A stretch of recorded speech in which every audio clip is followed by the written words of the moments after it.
জেলখানায় না যায় আমার কষ্ট থাকবে না, কারণ আমি মাকে খুশি করার জন্য, আল্লামা বাবুনগরী মাওলানা মামুনুল হককে খুশি করার জন্য কথা বলি না। আমি আমার আল্লাহকে খুশি করার জন্য মোদির বিরুদ্ধে নিয়েছি। অতএব আমাকে ফাঁসি দিবা, আমি আমার আল্লাহকে পায়ে যাবো। আরে শুনেন, এই বক্তব্যের কারণে আগামীকালকে জেলে যাওয়া লাগতে পারে, রিমান্ডে যাওয়া লাগতে পারে, হামলা মামলা শিকার হওয়া লাগতে পারে, খোঁজ পরোয়া নেই। কথা বলি কার জন্য? জেলে যাব কার জন্য?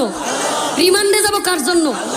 আরে আমি রফিকুল ইসলাম আল্লাহর কসম করে বলি, আমার আল্লাহর জন্য এমনি ভাবে কথা বলি, ইসলামের জন্য এমনি ভাবে কথা বলি, সত্য এমন ভাবে কথা বলতে চাই, সেই কথার কারণে যদি হামলা করে, মামলা হয়, রিমান্ডে নেয়, আর কোন বাংলাদেশের কি বলে আল্লামা বাবুনগরী মাওলানা মামুনুল হক সাহেবরাও যদি বিবৃতি না দেয় যে রফিকুল ইসলামকে ছেড়ে দেওয়া হোক, আমার মাও যদি আমার জন্য জেলখানায় না যায় আমার কষ্ট থাকবে না, কারণ আমি মাকে খুশি করার জন্য, আল্লামা বাবুনগরী মাওলানা মামুনুল হককে খুশি করার জন্য কথা বলি না।